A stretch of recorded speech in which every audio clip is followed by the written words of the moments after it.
उन्होंने शिव को अपना गुरु बनाया 1974 में। और उसके बाद तब तक वो फिर डिप्टी कलेक्टर हो गए। और साहब कहते हैं कि एक डिप्टी कलेक्टर को क्या जरूरत पड़ गई कि वो गली गली गांव-गांव घूमकर शिव की बात करने लगा। आराम से वो अपने कार्यालय में बैठता, आराम से अपने सुख को भोगता, जीवन को जीता। पैसा है, पावर है, सुविधाएं हैं, क्या जरूरत है गांव-गांव घूमने की।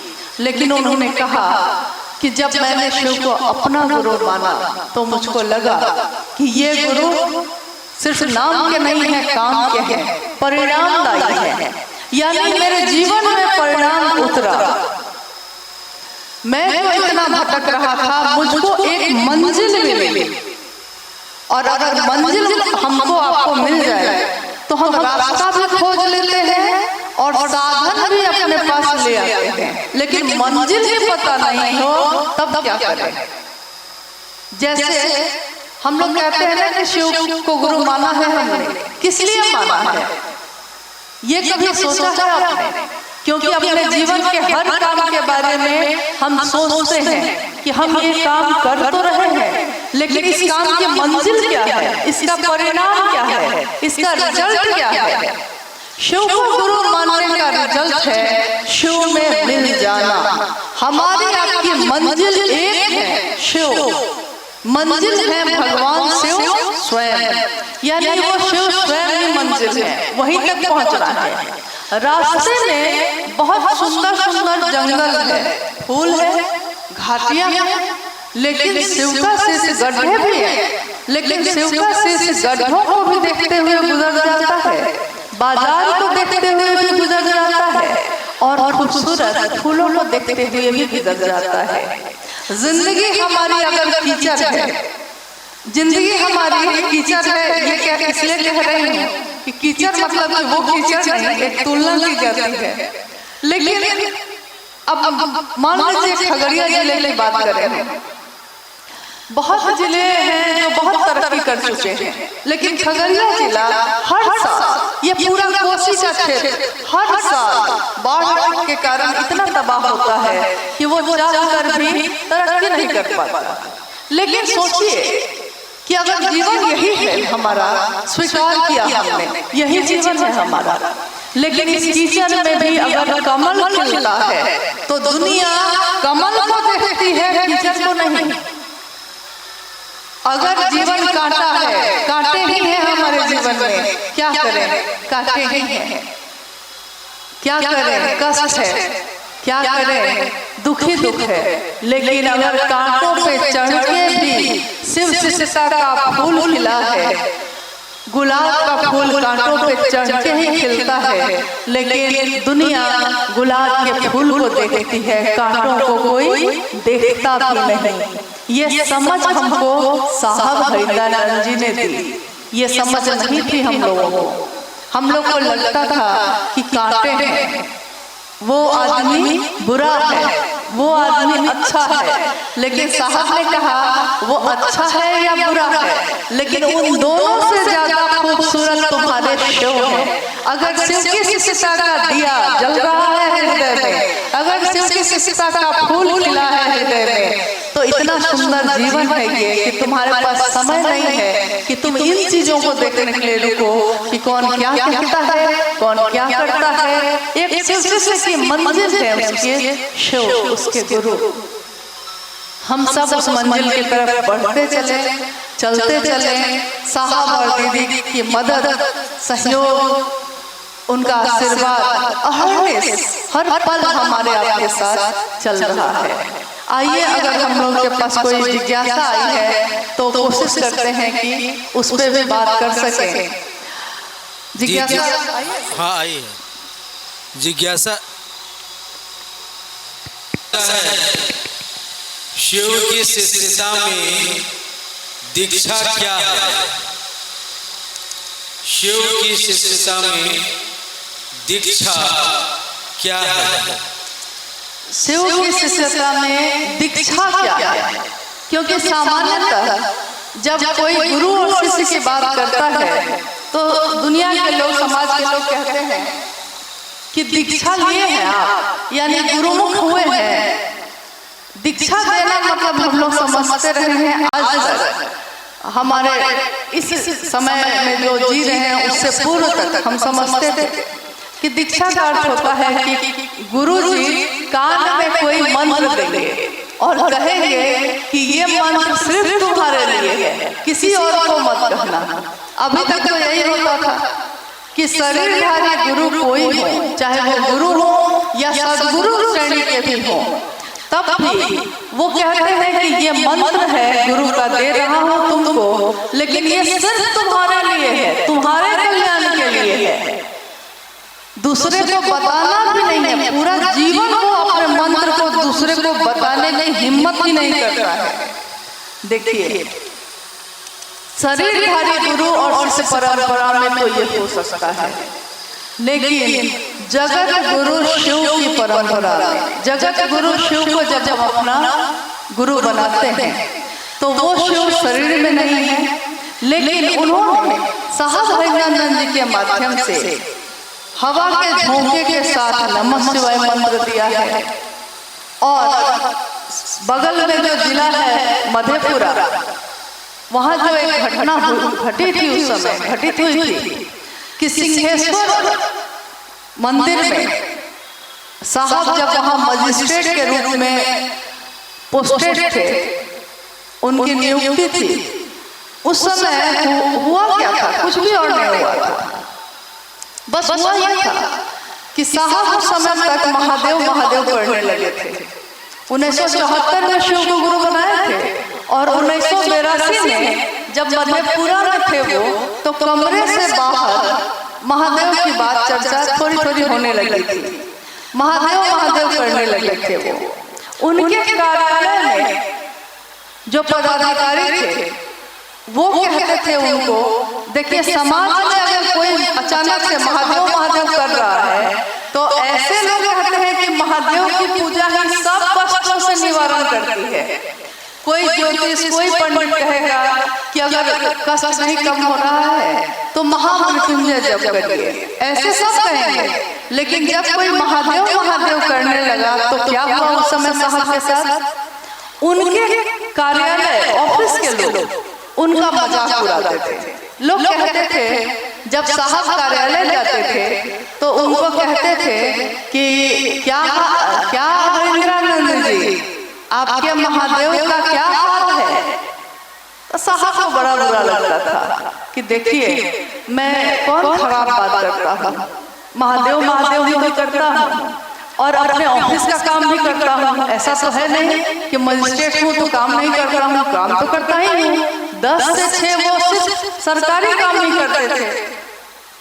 और उससे पहले के मेरे जीवन में या उस शाम के बाद के जीवन में अगर मैं महादेव महादेव कहता हूँ तो ये लोग मेरा मजाक क्यों उड़ा रहे हैं?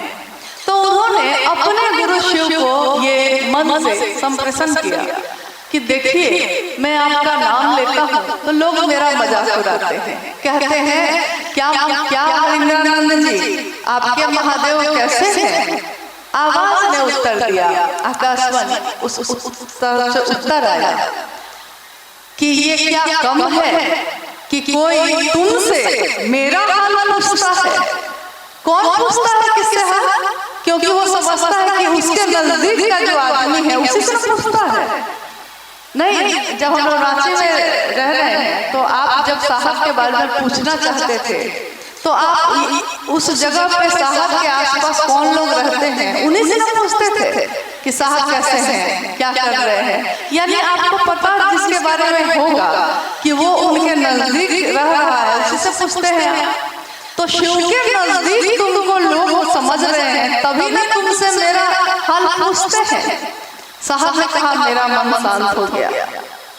लेकिन उनके घर में उस समय चमत्कारी घटनाएं होने लगी थी। साहब के घर में हुआ यह था कि प्रसाद जब चढ़ाया जाता था पूजा घर में तो प्रसाद चढ़ जाता था, ग्रहण हो जाता था। मिठाइयाँ जो रहती थी वो कम हो जाती थी, कभी बढ़ जाती थी, कभी वो मिठाइयाँ उसमें शामिल हो जाती थी जिसको चढ़ाया ही नहीं गया है। तो तो ये चमत्कारिक घटनाएं धीरे धीरे समाज में आसपास के लोगों में फैलने लगी। कुछ लोगों के पास तो इस तरह से फैली कि लोगों ने कहना शुरू किया कि जो मजिस्ट्रेट साहब हैं ये बहुत बड़े तांत्रिक हैं, और लोग उनके घर के सामने से गुजरने से भी घबराने लगे। उन लोगों को लगता था कि अगर मजिस्ट्रेट साहब के घर के सामने से गुजरेंगे तो वो हमको इंसान से भेड़ बना देंगे।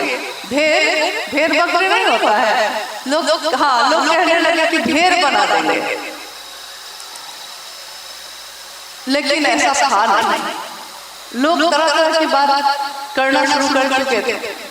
उसी समय कार्यालय में जब साहब गए तो वहाँ के लोगों ने और पदाधिकारियों ने कहा कि आपके घर में सुनते हैं प्रसाद चढ़ा जाता है। साहब ने कहा मैंने तो नहीं कहा आपको। उन लोगों ने कहा कि नहीं सुने हैं, हम लोगों को लगता है ना हरिंद्र जी कि प्रेत खाते होंगे प्रसाद। साहब ने कहा कि अब मुझको क्या पता कौन खाता है, लेकिन मैं चढ़ाता तो महादेव के लिए है, तो ग्रहण हो जाता है। पदाधिकारियों ने कहा कि अगर आप में ताकत है, आपको इतना सामर्थ्य है और महादेव करते ही हैं आप, तो चलिए सिंहेश्वर मंदिर में प्रसाद चढ़ा कर दिखाइए। साहब ने कहा कि क्यों, सिंहेश्वर मंदिर में प्रेत नहीं खा लेगा? जब मेरे घर में प्रेत खा रहा है, आप लोग कह रहे हैं, तो मंदिर में भी प्रेत खा सकता है। उन लोगों ने कहा कि नहीं, सिंहेश्वर मंदिर ऋषि श्रृंगी के द्वारा स्थापित मंदिर है, वहां पे कोई भूत प्रेत नहीं जा सकता। देखिए घटना आपने बहुत बार सुनी होगी, बहुत चर्चाओं में सुनी होगी कि बाद में फिर साहब के साथ सारे लोग चल दिए, पूरे समाज के लोग जुटने लगे, पंडित पुरोहित जुटने लगे, और मां नीलमानंद जी को रास्ते में साहब ने अपने साथ लिया और अरुणा होटल जो है वहां से मधेपुरा में, वहां से रसगुल्ले खरीदे गए, थाल में सजाए गए। मंदिर में जब साहब पहुंचे, पहला सूत्र हमारा जो है दया मांगना, उस घटना का ही प्रतिरूप है। क्योंकि उस समय साहब ने कहा कि मुझको कुछ नहीं आता था, पूर्व में मैंने बहुत कुछ किया था लेकिन सब छोड़ चुका था। अब ना मैं मंत्र का प्रयोग करता था, न उपासना साधना करता था, न शमशान साधना जाता था। मैंने शिव को गुरु मानकर सब कुछ छोड़ दिया था। और उस दिन मुझको लगा कि मुझको नहीं पता है कि प्रसाद कैसे चढ़ाया जाता है, और पूरे समाज के लोग जुट गए हैं, मेरे कार्यालय के लोग मेरे साथ चल दिए हैं, पंडित पुरोहित जो मंदिर में थे वो सारे लोग जुट चुके हैं, यानी समाज अब जुटा हुआ है। और अकेले वो थाल में रसगुल्ले लेके खड़े हैं और लोग कह रहे हैं अब चढ़ाइए महादेव को प्रसाद, देखते हैं चढ़ता है कि नहीं। साहब कहते हैं कि उस क्षण में मेरे मन ने अपने गुरु शिव को याद किया और मेरा मन पूरी तरह दया के आश्रय में चला गया।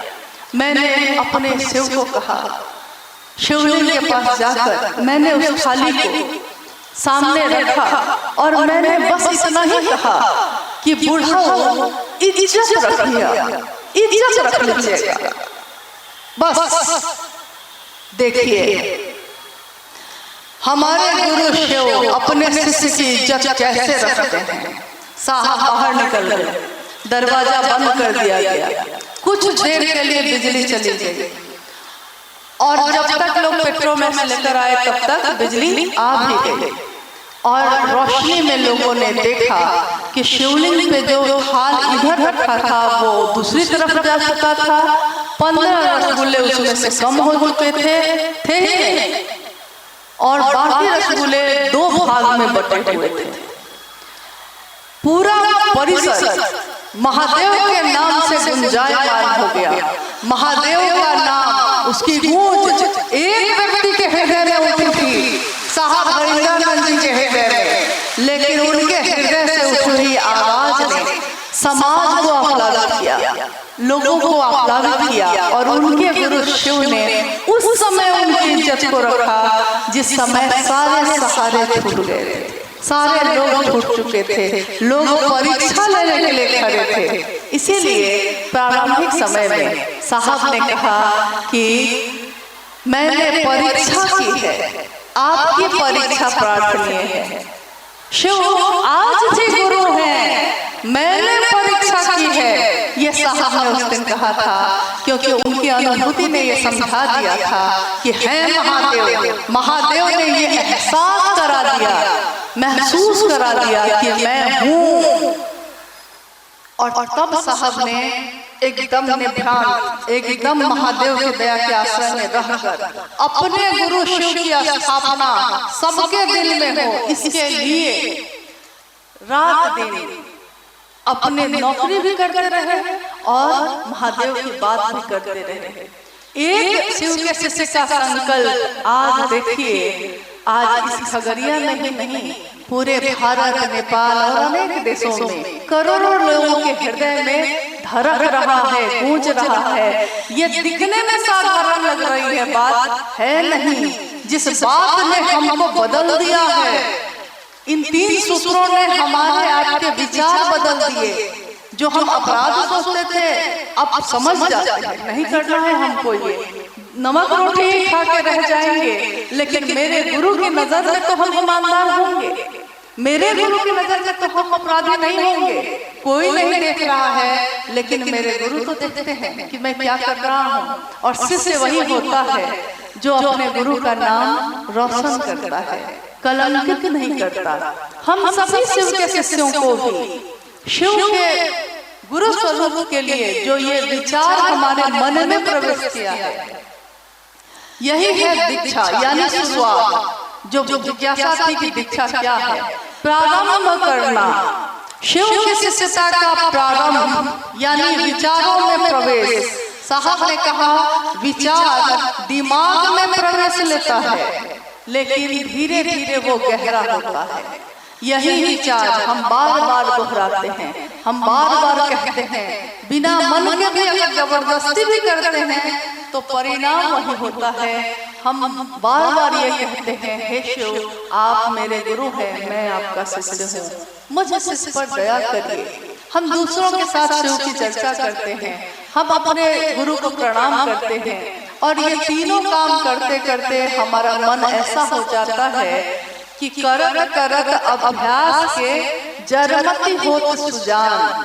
अभ्यास करते करते तो जरमती यानी जो मरा हुआ है, पत्थर है वो, उसमें भी प्राण आ जाते हैं। हम आप तो इंसान हैं, महादेव महादेव करते हैं हम लोग। शिव की स्थापना इस समाज में हो, दिल में हो, ये तभी होगा जब मेरी वाणी, मेरी बोली, मेरा आचरण भी वैसा ही होगा जैसा किसी शिव शिष्य का होना चाहिए। क्योंकि हमको आपको देखकर ही कोई दूसरा शिव की तरफ चलेगा।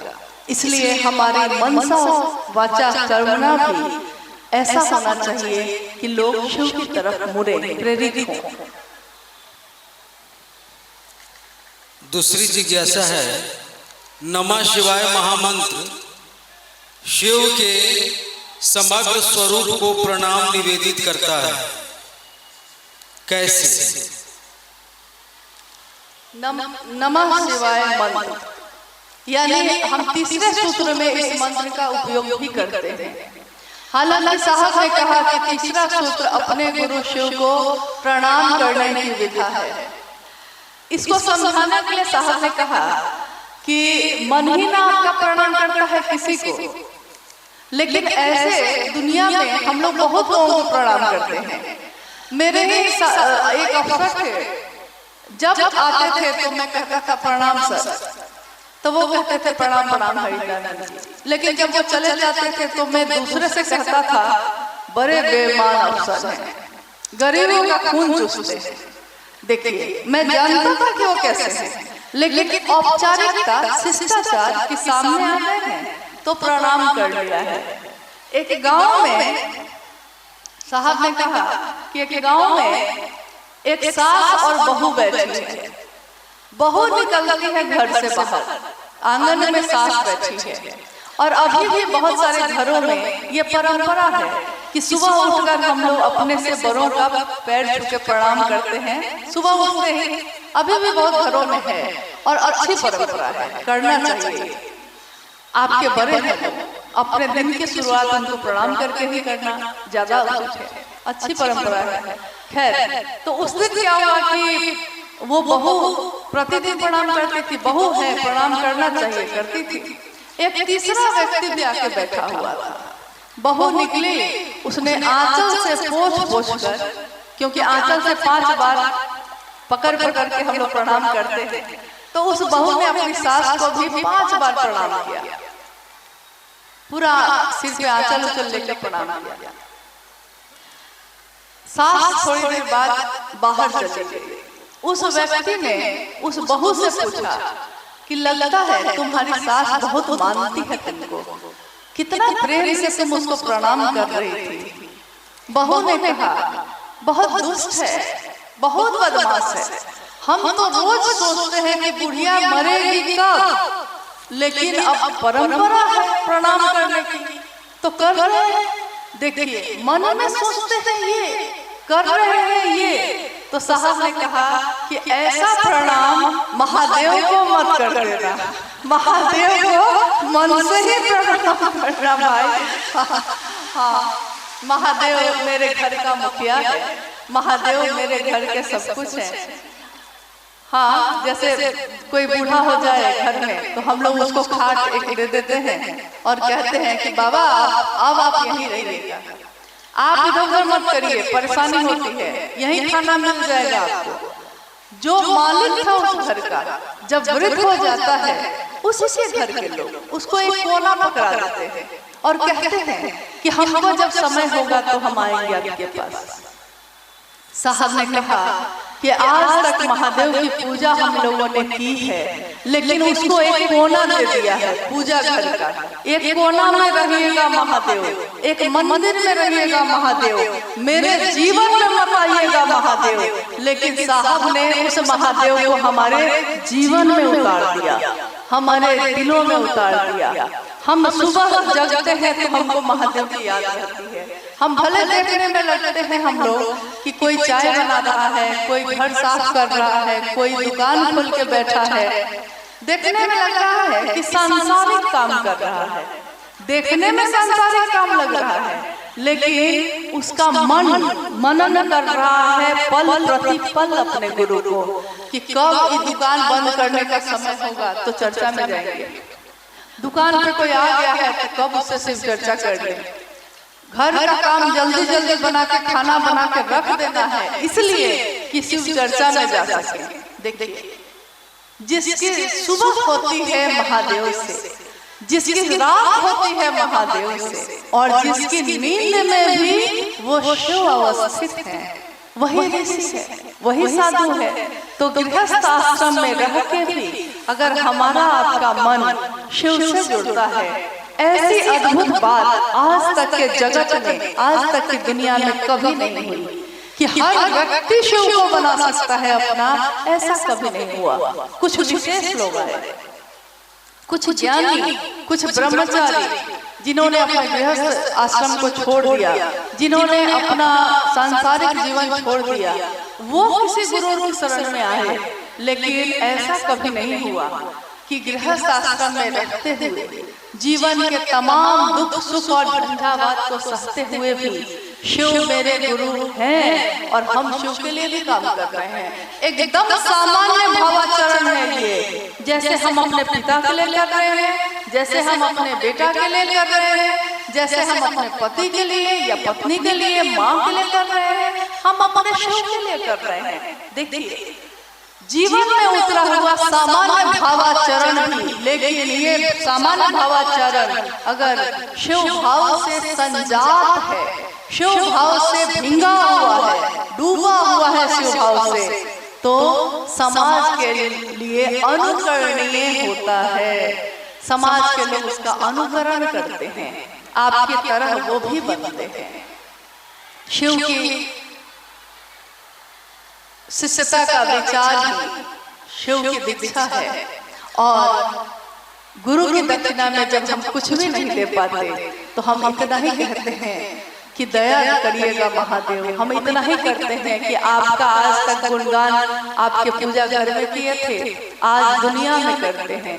कभी एक मीरा हुई थी, गली गली हरि गुण गाने लगी थी, आज करोड़ों शिव के शिष्याएं हैं और गली गली महादेव महादेव करती हैं और अपने घर को भी नहीं छोड़ा है और सुंदर बनाया है, अपने जीवन को भी नहीं छोड़ा है, अपने परिवार को नहीं छोड़ा कुछ भी नहीं, लेकिन हर चीज में शामिल कर लिया महादेव को।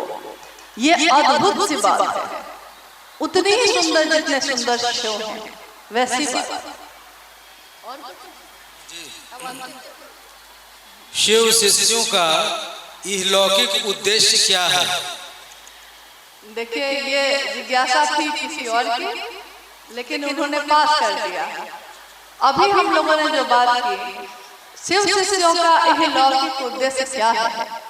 इहलौकिक का अर्थ होता है इस जगत में एकमात्र उद्देश्य क्या है, किसी एक का। जैसे कोई कहता है कि मेरा यही उद्देश्य है, कोई कहता है मेरा वो उद्देश्य है, लेकिन शिव के शिष्यों का उद्देश्य क्या है, मकसद क्या है? हम शिव की चर्चा क्यों करते हैं? हम शिव शिष्यता से लोगों को क्यों जोड़ते हैं?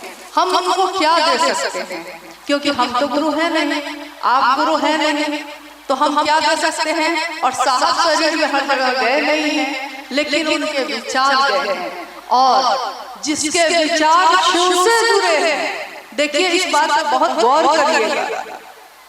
मेरे विचार को अगर हम किसी के पास पहुंचाएंगे तो वो मेरी क्षमता का परिणाम लाएगा, उतना ही आसान लाएगा जितने मेरे अंदर ताकत होगी। लेकिन जिसकी इच्छा है वो और जिसके विचार हैं उसकी बात अगर उनके अनुसार पहुंचाइएगा किसी के पास, तो उसमें ताकत उनकी काम करेगी, मेरी और आपकी नहीं। ऊर्जा उनकी काम करेगी, मेरी आपकी नहीं। हम बस माध्यम होते हैं ये पहुंचाने के।